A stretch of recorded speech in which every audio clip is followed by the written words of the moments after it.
the last 6 months, I've become weirdly internet famous for talking a lot about Harry Styles.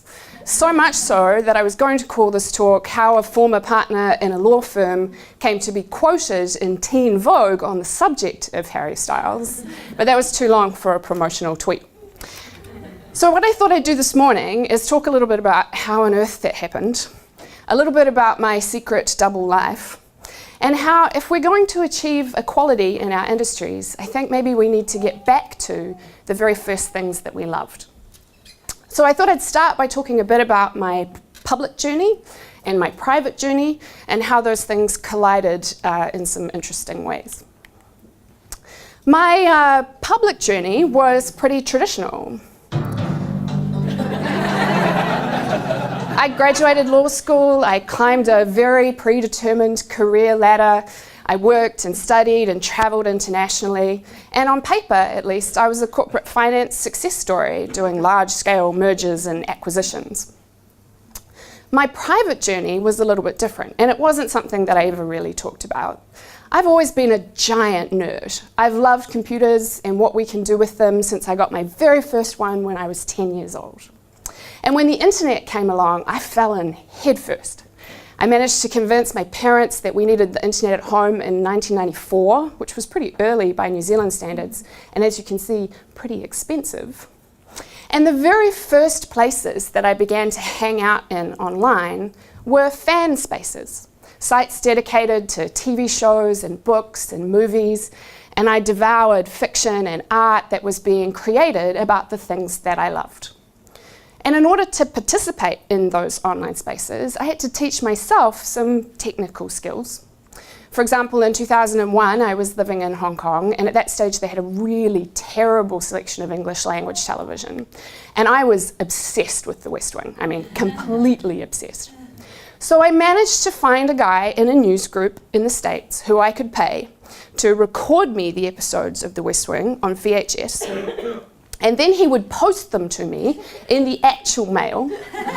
And then I worked out how to connect my computer to my VCR so that I could record the episode into a digital format, burn it to CD, and then post it in the actual mail to a friend of mine who lived in London. I was a terrible pirate. But as the internet evolved, I had to keep moving with these technical skills. I started out in news groups and then graduated to mailing lists and then joined LiveJournal. I taught myself basic photo editing so that I could make avatars and banners, and I taught myself HTML to build my first website, which, yes, was a place to host my West Wing fan fiction. But always, always, those things were done in secret, because it was deeply embarrassing and really uncool, and I lived in fear of people in my real life finding out that this is what I was doing online, like accidentally printing something I'd written to the office printer or emailing a friend logged into the wrong account. Meanwhile, in my public journey, I started doing a lot of work with technology companies, and that meant a period of overcoming imposter syndrome for me, because I didn't think I was a technology lawyer. I didn't give myself any credit for the skills that I had taught myself. I mean, technology lawyers were people who negotiated large-scale enterprise software agreements and satellite procurement contracts and God knows what else. But it turns out, of course, I was a technology lawyer, in as much as there is any such thing, because I had been living and breathing the online environment for years. It was my native habitat. And so when a new generation of Kiwi founders started building these world-beating technology companies right here in New Zealand, they needed a professional advisor who understood what they were doing. And it turned out that was me. But the more time I spent with tech company founders, the more I realized that this public career I had built for myself wasn't one that I wanted. And so when this guy offered me a job, I jumped at the chance to change tack. This is Rowan. I now run his family office, which combines investments in early stage tech companies and a philanthropic foundation and a really good feijoa orchard. And one of the things that's amazing about my new job is that I get to talk really openly about the things that I care about. And last year, that meant giving a talk about One Direction and how it might hold the answer to at least part of the tech sector's diversity problem. Some of you might have seen it or read it online. You can find it on my site if you're interested. But I'll give you a 30-second recap so that you can understand the rest of this journey. It's a talk about how these 5 boys went from being failed reality TV show contestants to one of the most successful musical acts of all time. A musical act I didn't pay any attention to until I stumbled on this epic online conspiracy theory about a possible secret gay relationship between Harry Styles and Louis Tomlinson. And it's a talk about how if you bang on enough about a boy band conspiracy theory, your friends are all going to think that you're crazy. And everybody's going to ask you if you're for real or if this is just some elaborate example of hipster irony. And it's about how that's not new. We've been dismissing the things that young women get excited about for eons, creating this weird double standard where it's okay to be obsessed and hysterical about some things, but not others.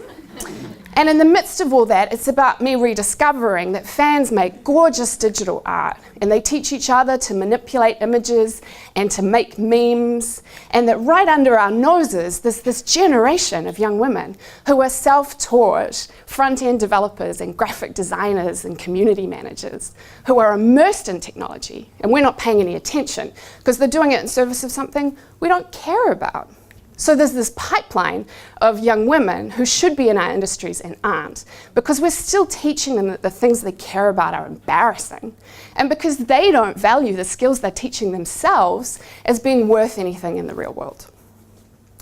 So I didn't really expect that that talk would hit home quite as much as it has. I've been fortunate enough to give it in Berlin and in Wellington, in London and San Francisco, and in-house at companies like Twitter and Slack.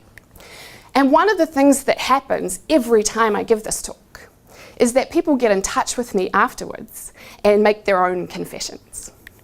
So they email me and they tell me about their own unconventional pathways into careers in tech.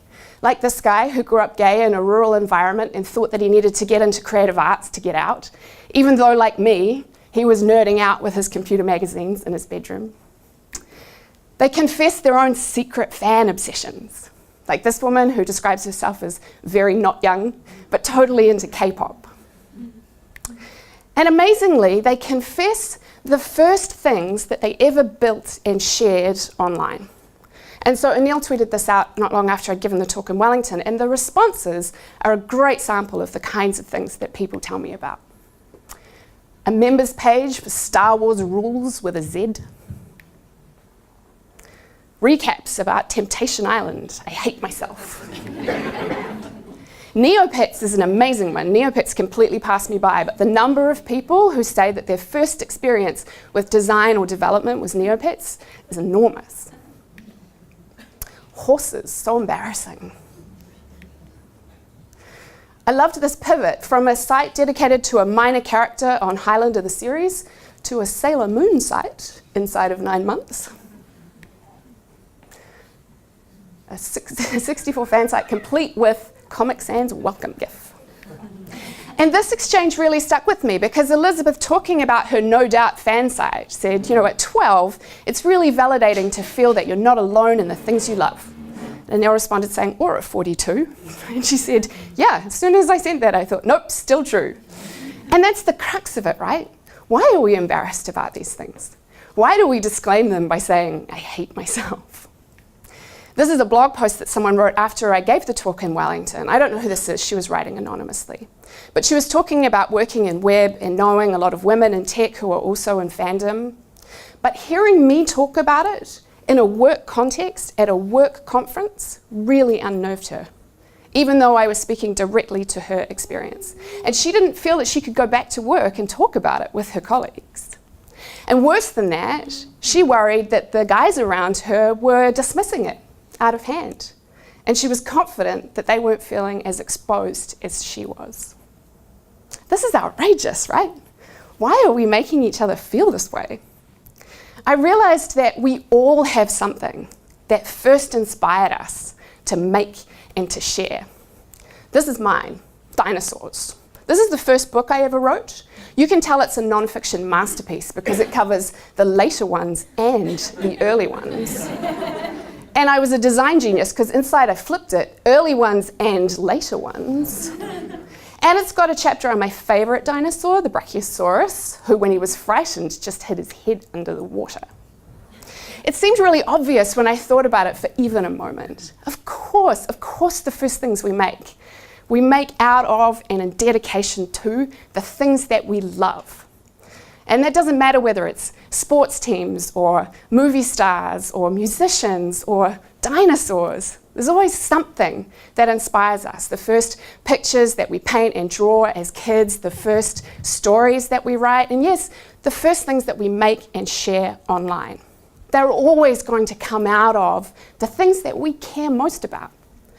But then somewhere along the way, about the same time someone first tells you that something you like is lame, we start to learn that it's okay to be a fan of some things, but not others. We're all equally passionate about something, but our passions aren't treated equally. I love this scene from a movie, I haven't seen it, but I found it on Tumblr, and it's a scene in which one character is trying to understand why the other character enjoys the book Twilight. This is the worst book ever written in English. So there are worse books written in other languages? Probably not, unless this book is translated into other languages. Really? We don't need to do this. No, please, let's. I need to know how you read these, I guess you call them sentences, close the book, and feel anything other than offended and sad. Well, millions of people like it. So when millions of people like something, that means it's good? No, it means millions of people like it. These books make people happy. We don't always have to be thinking about poli-sci or reading Chaucer, which, by the way, I hate it. You're not supposed to like it. Then why read it? You love college so much, right? Isn't it all about understanding different points of view? It's also about developing taste. That was snobby. You're a snob. No, I'm not. Yes, you are. You think it's cool to hate things. And it's not. It's boring. Talk about what you love and keep quiet about what you don't. Somewhere along the way, we created this hierarchy of cool, right? Liking One Direction is embarrassing, but liking Harry Styles' solo album might be okay. Because if you're paying attention to the press coverage, he's leaving behind the teen girl hysteria that followed him around like a shrieking shadow. Harry's got a retro rock earnestness now. He's shaking off his boy band past. Just don't give those young women any credit for having been a fan of his all along, because what do they know about music, really? And I think Harry understands this probably better than most. In his Rolling Stone interview launching his solo career, he said, "Who's to say that young girls who like popular music have worse musical taste than a 30-year-old hipster guy? Teen girls like the Beatles, you gonna say they're not serious? Teenage fans, they don't lie. If they like you, they're there. They don't act too cool, they like you and they tell you," which is sick. So where does all this condescension take us? To a place which Oren Shaw calls contempt culture. We earn credibility in our communities, in our workplaces, and online by dismissing things as uncool or lame or not as good. The New York Times can use the phrase demented 12-year-old's Tumblr feed as an insult, and we all know what they mean. But the things that they're dismissing, they're the things that young women get excited about, that young artists of colour get excited about, that young queer writers get excited about. And where does that take us? To an industry that's still predominantly male and overwhelmingly white, and an industry that's celebrating this single vision of what's cool. I've been thinking about this example this week. On the left is something most of you will probably have seen. It's called 17776, What Football Will Look Like in the Future. If you haven't, it's by John Boyce. Google it as soon as you get back to work. It's this amazing interactive fiction project which uses text and videos and GIFs to tell the story of space probes who have achieved sentience and are talking about what life is like in the year 17776, when humans no longer die and play these evolved versions of the game of football over hundreds of years and millions of miles. And this project is amazing. Like, everyone raves rightly about it. It's great. But this is what it reminded me of on the right. A piece of fan fiction written in 2005 in which the actors, the real people, not the characters, of the Lord of the Rings movies were members of a Belle and Sebastian-style indie band reuniting for a final tour. And this is a long story, and every chapter had these amazing multimedia artifacts, most of which have been lost to bad photo hosting. But like mocked up inboxes where you could click on the emails and read the characters' emails, mocked up ticket stubs and airline reservations and notes written on the back of menus. And this story was intricate and well written and extraordinarily immersive. And I kept thinking about these two projects because this one, instant cool. But this one, a Lord of the Rings real person alternate universe fan fiction, are you going to send that link to your friends and your Twitter followers and say, hey, check this out? Young people are taught that their work is to be treated in secret, it's embarrassing, it's not good enough, not to be shared. We're all equally passionate, but our passions just aren't treated equally.